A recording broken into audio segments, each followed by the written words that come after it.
a need for speed, a thirst for the sky. FPV drone in hand, gonna reach for the high.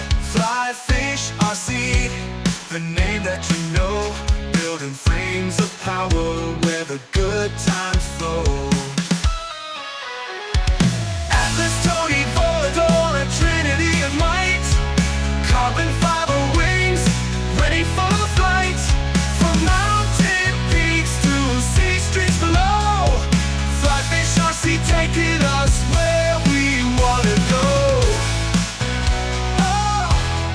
Squad, it's Quads, and welcome back to another video. Today we are revisiting Flyfish, and this time we're taking a look at the Flyfish Atlas 4LR FPV frame. Now Flyfish say that this 4-inch frame weighs a mere 55 grams and is a formidable contender in the realm of sub 250 grams. And instantly I've got to agree with them, because I've flown long range 4-inch sub 250s before with the Flywoo 4-inch long range, and it did what it said, but it wasn't formidable.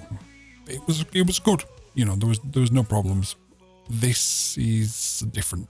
Now Flyfish say they are anything but the typical long range endurance frame. While it does excel in extending flight times, its true strength is its versatility. At Flyfish, we thoroughly enjoy occasional park freestyle sessions with this frame, and it consistently delivers. Now, I didn't read any of this before I built mine. I purely built it and thought, I'm just going to go and fly it, and I'm just going to see how it flies. And the initial flight, the idea was I'm just going to go out, fly it pretty slowly, fly it pretty chill, and just see what happened really. And instantly it just wanted to give and give and give more, and it was a bit of a surprise actually. Now what I will say when it comes to Flyfish is the biggest disappointment from a newbie point of view, and I do stress this in most of my videos, I try and be as newbie friendly as possible. Where Flyfish is a bit difficult for me to recommend when it comes to the newbies is they don't do a bind and fly. So you have to build spec, tune, and put it all together yourself. Now what I will do in this video is I'll go through the specs of what I've built now, and I will actually put on the screen the tune in Betaflight. So if any newbie is looking at this and they're confident enough to build it, but they're like, oh, I'm not sure, like, how do I tune it and how do I do this? I can put all that on the screen, because what I will say is, although that is a negative, I've got nothing bad to say when it comes to actually flying this frame at all. And I do always look to try and provide something out there to say, no, there's a problem with this, or there's a problem. This is brilliant. So when it comes to the motors, I got the T-Motor 1604. I believe the KV I got was the 4S KV at 3,800 kV, but I'm just looking at my order list and it actually tells me that I've got the 3,800 6S KV motor. So I need to double check that, and hopefully I'll remember to put on the screen. Hopefully I was wrong, because I'm a little bit surprised at that. Obviously we have the 4-inch HQ props for freestyle FPV and anything like that. I don't fly anything other than HQ props. I do have a care package kindly sent to me by Master Airscrew, and I will have a review of lots of their props coming up, but that's mainly aimed at the Mavic flyers and the fixed-winged flyers. Under the hood, we are running the new Flywoo 20x20 mini stack, and obviously we are running the DJI 03 for video. And in some of the videos we are running a 4S 850 by Tattoo, which does put us over that 250 mark, and in some videos we are flying a 650 4S, which puts us under that 250 gram mark. Now just looking at the motors, I've got that completely the wrong way around. It is the 3,800 kV ones I have, and that is the 4S version. I was reading it wrong because I am quite frankly an idiot.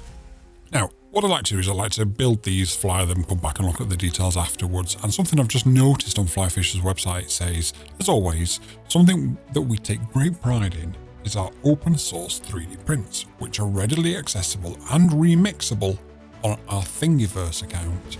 I've never been aware of this. I've never noticed anything of this. So I'm going to take a look right now. So for the Atlas, we've got the bumper, we've got the feet, We've got the mini GPS TPU, the antenna, the action camera base, another mini GPS mount, and another action camera base. All free, open source, and available to download from Thingiverse and print yourself, which I think is brilliant. Unfortunately, not all manufacturers do that. So again, fair play to Flyfish for this.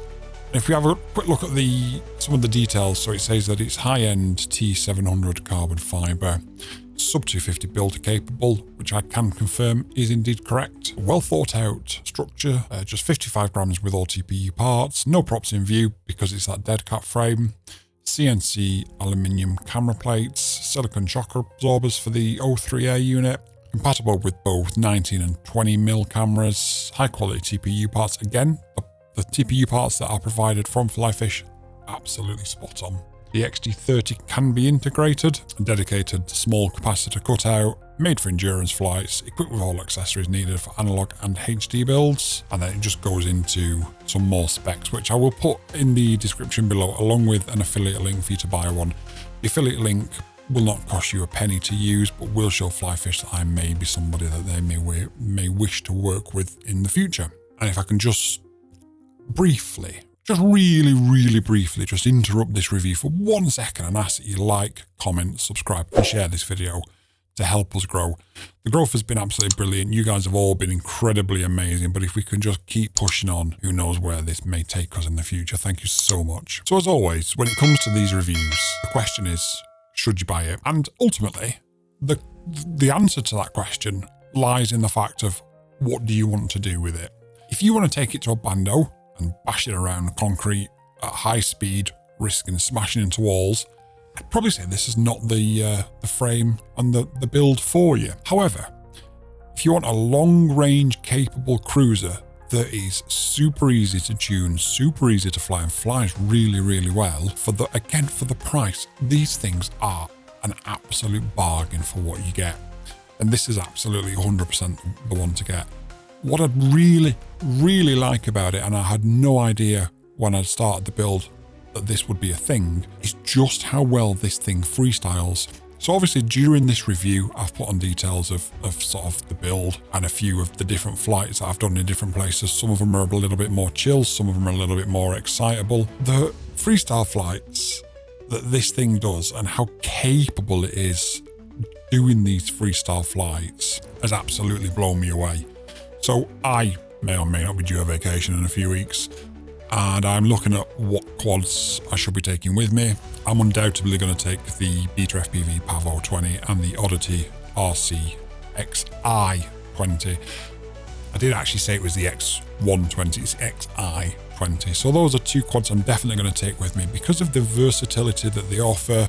They're quiet, they are not in your face. The Beta FPV Pavo 20, and this is not a negative point, but it looks like a toy. So those are definitely two that I'm going to take with me to avoid the Karens. But potentially what I might want to do is skate down the beach at high speed, at sunset, across the water. So I'm going to need something really that's powerful enough to deal with the coastal breeze, but also that's light enough that if we have got people around, it comes in at under 250 grams. Now I can potentially take something that comes in at under 500 grams because I'm part of FPV UK. And again, for anybody who's new and doesn't know what FPV UK is, the membership to them allows you to fly anything up to 500 grams, essentially, not fully, but essentially in the same regulations as sub 250 that are for the sub 250 rules. So FPV UK is well worth grabbing yourself a membership.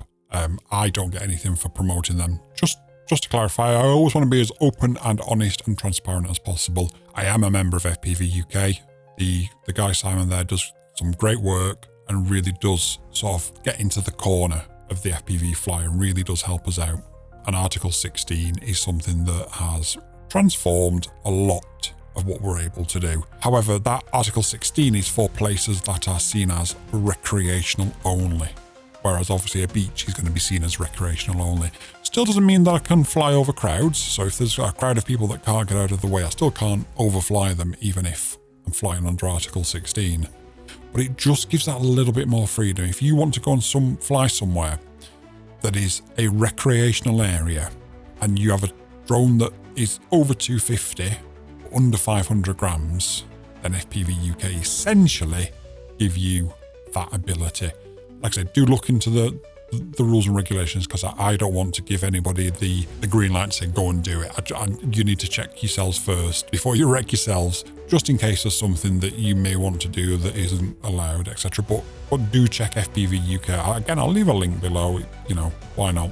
So if you want a drone that is sub 250 or sub 500, depending on the battery you use, with GPS, with no props in view so you can use it for filming, it's actually quite solid, that flies freestyle really, really well, does long range, does cruising, and costs, I think, forgive me off the top of my head, but something like £30, $30, 30 euros, then the Flyfish RC Atlas 4 is 100% the one to buy in this category. I'll leave a link below. Grab one. When you build one, come back and tell me what you think of it. You've all been amazing. I've been Quads. Until next time, peace!